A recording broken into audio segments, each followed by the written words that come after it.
I'm Matt Chung. I'm from Michigan, and I'm a third year in the MFA program in Imaging Arts here at RIT.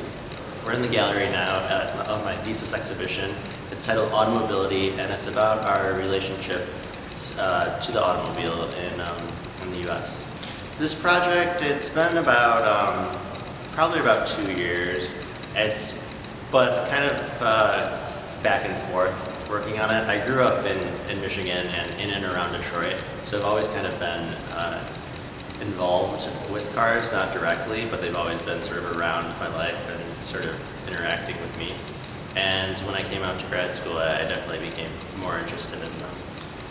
When you enter the gallery, the first piece that you see is the engine of my first car. And while I was out here, my car stopped working. And when that happened, I sort of realized my dependence on the automobile. And growing up in and around Detroit, you know, the car is sort of essential to get to places that you need to go.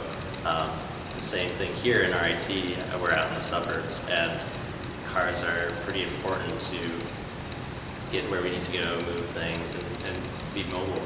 Yeah, the Henry Ford pieces also, when you're entering the gallery, there's a series of wax Henry Ford sculptures.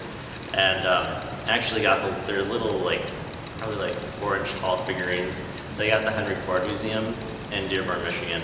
And at the museum, they have this device that actually molds them for you in like 2.5 minutes. And I was just struck by how this machine kind of distilled all of Henry Ford's manufacturing and mass production and his processes into a souvenir. And then I put them in my show because I really wanted to sort of play with that mass production of a commodity and sort of the play of corporate identity. And you know, they just become these little commodities sitting on the shelf, but they're Henry Ford. So it's sort of a playful critique. The last piece that I created, which is actually right behind this wall, is a big labyrinth that you can walk in. And that piece was, I guess I'm the most excited about it right now, probably because it's the last piece that I made, and that's always the last thing on your mind. But also, realizing that in space and seeing people interact with it was really great. It's made out of shredded car tires, and they're just placed on the ground. There's nothing holding them down. And the viewer gets to walk through the labyrinth pattern and sort of experience the motion, but also sort of negotiate their movement through the piece.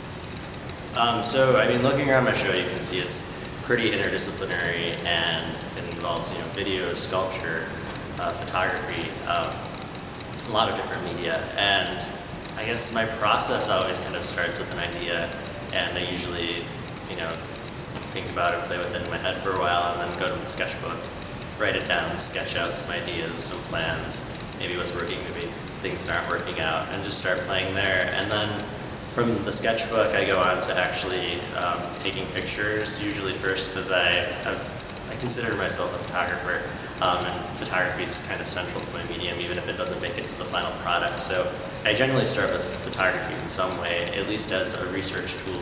And then from there, the images sometimes shift into video projects, or they become sculptures, or they manifest themselves in other various media. So when I always think about my artistic influences, growing up in Detroit, I was really close to the Detroit Institute of Arts when I was doing my undergrad, and I would often go over there and just look at their collection.